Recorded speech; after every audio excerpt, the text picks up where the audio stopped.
today's deep dive is going to be on Absolute Superman #6, and we're going to be using a review from Mild Mannered Reviews to kind of guide our deep dive. It's a really, really in-depth review, so it's going to give us a lot to talk about. Yeah, so if you haven't read issue #6 of Absolute Superman, don't worry about it, because we're going to get you all caught up. Everything you need to know.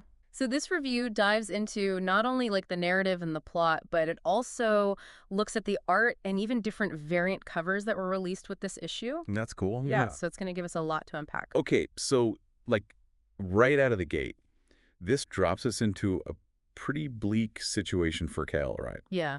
He's alone in space, absolutely terrified. And I was really struck by just how quickly that isolation starts to really mess with him mentally. Yeah, it's not just the physical isolation, it's psychological. Yeah. He's having a mental breakdown. It's a really powerful contrast. Yeah. Right? Like, this being who is going to become so powerful is just completely vulnerable. To just being alone. Yeah. And then we have Sol, right? The AI of his ship. Yeah. Kind of just like clinically listing off potential planets for life. Right.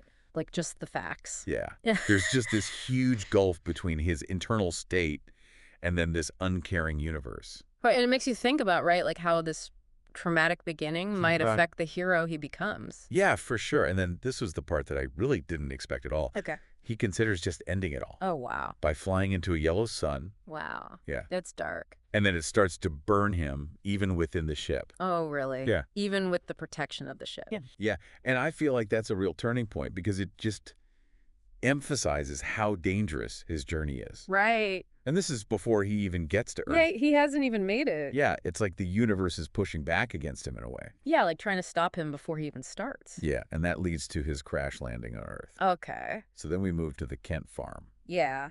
But it's not the idyllic farm that we're used to seeing, right? Right.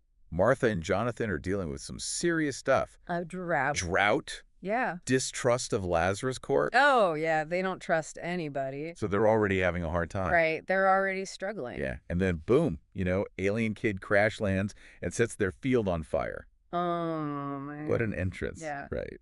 Yeah. But they take him in to help him recover. Of course they do. They're the Kents. They're good people. Yeah. And he even saw the ship's AI has to go into stasis to recover. Oh, wow. So even the AI was affected by this. Yeah, it shows just how rough the journey was. Right, like the toll it took on both of them. Yeah. What did you think about that interaction with the Kents? Well, I mean, it's so key to Superman, right? Absolutely. Like that they show him kindness right away. Yeah. Like they don't hesitate, even though he's this alien and they're dealing with all this stuff. Yeah, it shows their values. Right. Right, from the beginning. That's going to shape Kal-El later on. Totally. Yeah, for me, it's Martha's, complete insistence on helping him. Yeah, even when he's, causing trouble. Yeah, even when his powers are starting to manifest. Yeah. And, they're a little afraid. Understandably, Yeah. he's strong. Yeah, like when he tries to fix that tractor but doesn't realize his own strength. Oh, yeah. The review pointed out this moment where the Kents kind of acknowledge to each other that his presence is already bringing them hope.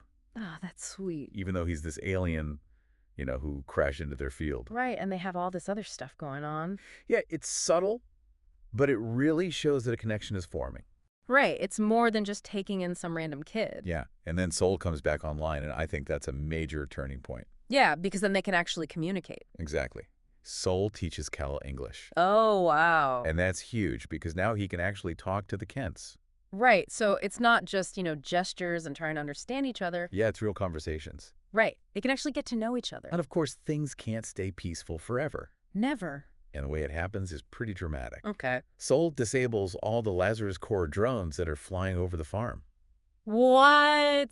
That's a big move. It is, and visually it's got to be amazing. Oh, yeah, just seeing all these drones fall out of the sky. Yeah, and then starts to rain. Oh, wow. Like a deluge ending the drought. Wow, talk about a miracle. Yeah, it's this moment of hope, but also a huge act of defiance. Right, like they're not going to be pushed around. Yeah, and of course that doesn't go unnoticed. Oh, no. And that brings the peacemakers down on him. Oh. Hard and fast. So they escalate quickly. Yeah, they're there to kidnap Kal-El. Oh, wow. And the review really emphasizes how terrified Kal-El is at this moment. Yeah. But it's not fear for himself. Right. He's afraid of losing the Kents. Oh, that's interesting. Yeah. So it's not like he's afraid of what they'll do to him. No, he's found a family. Right. And he doesn't want to lose them. Exactly. And when the peacemakers turn on Martha and Jonathan, they tell him to fly away, Oh, wow. even though it means they might get hurt. That's so selfless. It is. It really shows their character. Yeah. And it just strengthens that bond between them. Yeah. And then the story jumps to the present day, Okay. and we see Lois Lane in Smallville looking for Martha Kent. Oh, interesting. It makes you wonder, Yeah, right? like what's she doing there? What happened after Kal-El flew away? Oh, so many questions. I know. And then we cut to Brainiac, who's watching Lois's investigation. Oh, that's not good. He's not just watching, he's pleased with how it's going. Oh, that's even worse. Yeah, and his partner says that all the pieces are in place. Oh. I know, right? That's not what you want to hear. Especially when it comes to Brainiac.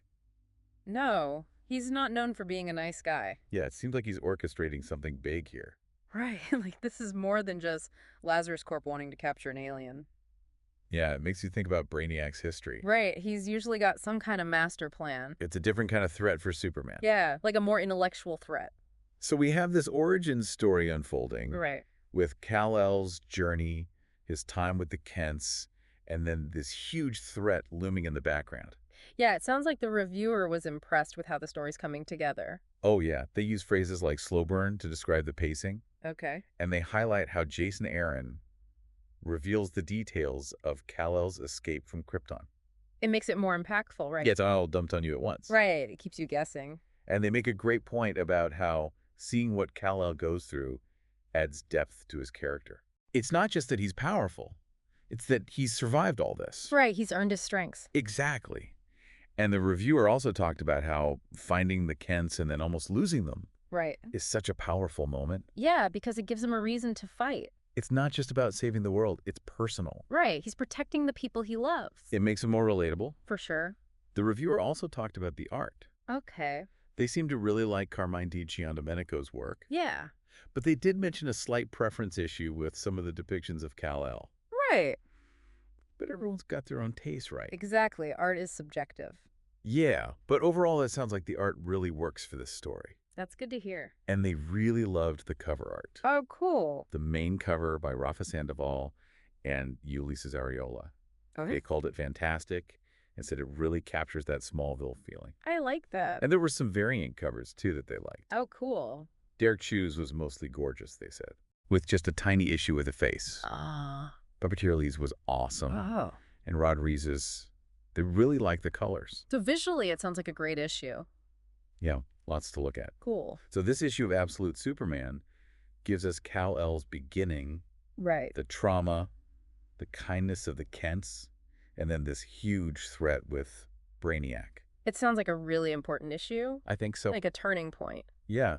And it seems like the heart of the story is really his relationship with the Kents. Yeah, and how he wants to protect them. Exactly. It's going to be interesting to see where it goes from here. I know. I can't wait for the next issue. Me too. So think about everything we've discussed here today and how those early experiences are going to affect Kal-El as he becomes Superman. Right, like isolation and then finding a family. And the fear of losing them. It's got to shape him somehow. Yeah, and he's facing threats like Lazarus Corp and Brainiac. It makes you wonder what kind of Superman he'll become. Exactly how will he approach these challenges? Will he be more cautious? Or more reckless? Right. I guess we'll have to wait and see. Yeah, but it's going to be exciting. I can't wait. Me neither. So that's our deep dive on Absolute Superman number 6. Hope you enjoyed it. Make sure to check out Mild Mannered Reviews for more great Superman content. And join us next time for another deep dive. See ya.